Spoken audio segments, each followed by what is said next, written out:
Nabi memberikan 3 amalan utama. Saya akan bacakan dengan cepat 3 amalan utama yang dikuatkan oleh beliau kepada para sahabat sebelum tiba Ramadan dan sampai sekarang menjadi kurikulum Ramadan Nabi. Jadi kalau ibu bapak ingin mengeluarkan kurikulum Ramadan Nabi, nanti bikin agenda saat Ramadan. Ya, supaya nggak pusing nanti kalau masuk hari pertama apa yang dikerjakan, hari kedua apa yang dikerjakan, subuh apa, siang apa, sore apa. Cuman nanti saya berikan 3 yang pokok ini. Ada 3. 1, meningkatkan sholat. Saya ulang ya, meningkatkan apa? Sholat. Kalau meningkat secara singkatnya berarti bertambah dari yang sekedar fardu, tambah dengan apa? Sunnah. Maka dari sekarang keluarkan semua jenis sholat-sholat sunnah. Keluarkan dari sekarang apa saja, siang dan malamnya. Yang rawatib ada berapa rawatib? Rawatib 12. Ya, rawatib itu yang melekat dengan sholat fardu dan menentukan untuk memperbaiki sholat fardu.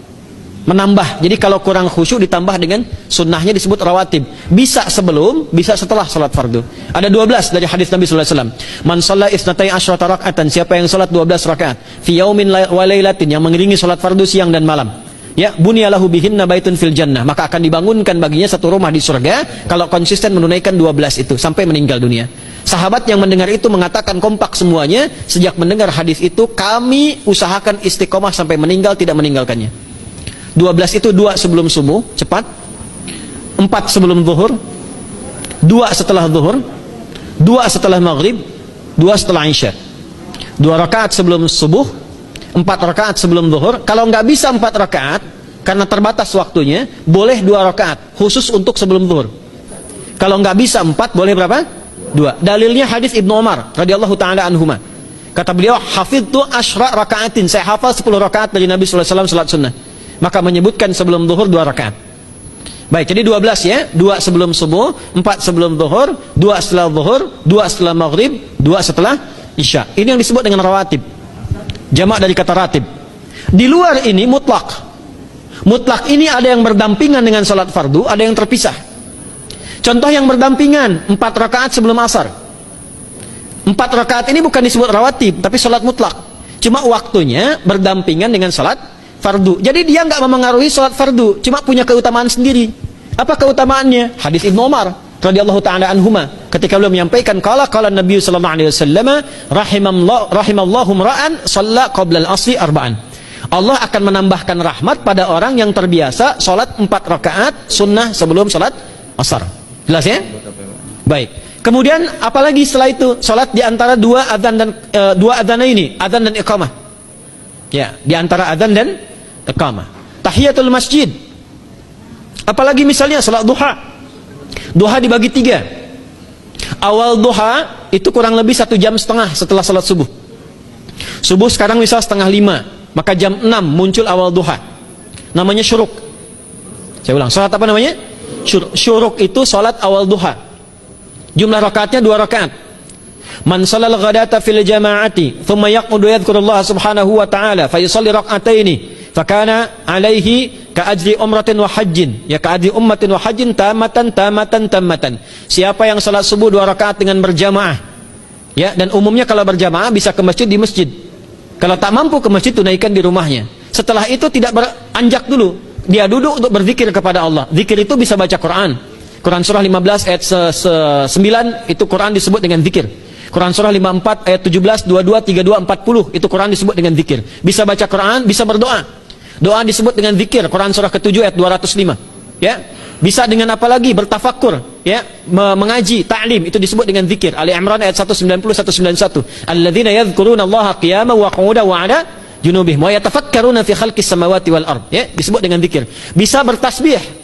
Zikir pagi petang, kalimat-kalimat thayyibah ada, itu di Quran surah ke-4 ayat 103. Jadi habis salat subuh zikir dulu.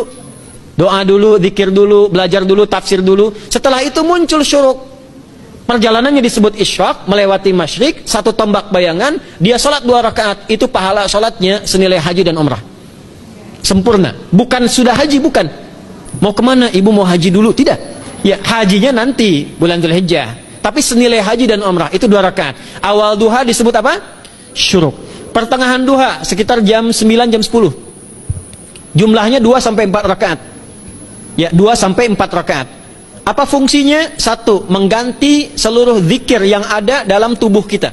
Mata berzikir, telinga berzikir, lisan berzikir, bisa diganti dengan 2 rakaat duha. Itu waktunya pertengahan duha, kurang lebih dari jam 8, 9, 10 lah, kurang lebih 3 jam itu, ya. Yang kedua, bisa menghambat atau menghentikan, menahan satu musibah umum. Misal ada kebanjiran nih atau macet nih. Orang-orang kena macet. Bapak yang biasa sholat duha pertengahan itu tiba-tiba ditolong oleh Allah, dibebaskan. Tiba-tiba ada orang datang, Pak lewat sini, di sana macet. Atau dibimbing ada kontraflow. Itu manfaatnya duha tuh. Yang pertengahan. Yang terakhir adalah akhir duha. Sekitar jam 10 sampai jam 11 menjelang ke zuhur. Ya, akhir duha itu jumlahnya dari 2 bisa 4 sampai 8 rakaat. Di antara manfaatnya bisa mempermudah datangnya rezeki dengan izin Allah Subhanahu wa taala ketika ikhtiar. Itu duha. Nanti ke malamnya silahkan tahajud, tingkatkan tarawihnya sampai ditutup dengan witir. Itu salat. 2 yang terakhir saya cepat. 2 yang terakhir adalah banyak berinteraksi dengan Al-Quran. Ada 3 caranya. 1, banyak membaca. Itu namanya qiraah. Silahkan Bapak Ibu siapkan dari sekarang. Targetnya khatam misalnya 1 kali. Berapa juz? 30 juz. Kalau mau gampang bagi 30. Berarti 1 hari berapa? 1 juz. Paling gampang lagi, supaya nggak capek ngajinya, supaya nggak capek, bagi 1 juz 5 waktu sholat. Contoh, juz pertama itu Al-Baqarah plus Al-Fatihah. Al-Fatihah saya nggak hitung lah karena sudah hafal ya. Al-Baqarah itu 141 ayat, juz pertama. Bagi 5, 28. Jadi setiap ketemu waktu sholat, bagi 2 lagi. 28 bagi 2 berapa? 14. Sebelum sholat baca 14 ayat, setelah sholat baca 14 ayat. Itu 14 ayat tuh paling-paling nggak nyampe 5 menit Bu, Pak. Kalau investasi 10 menit setiap waktu sholat, bagi 2 kita baca 14 ayat, itu insya Allah selesai Ramadan khatam Quran. Itu udah rumus. Ya, tidak cukup dengan amin, siapkan dari sekarang. Siapkan. Ya. Kemudian mengkaji, kajian, tilawah. Itu tilawah itu di hadis Muslim pahalanya banyak. Ya, majtama'a qaumun fi baitin min buyutillahi. Ya, kita ngajinya Quran hadis ya, biar ya, lebih kuat dalilnya. Majtama'a qaumun fi baitin min buyutillahi yatsluna kitaballahi wa yatadarasuna fima bainahum. Ya, siapa yang bisa tilawah Quran, ngaji, tafsir, keluarkan misalnya untuk Ramadan 10 hari saya pengen tahu Al-Fatihah. Itu ketika dilakukan punya 4 keutamaan. 1, ghasyiyatuhum rahmah. Selama ngaji rahmat Allah dibentangkan. Kalau pengen doa cepat dikabulkan, kalau istighfar diampuni.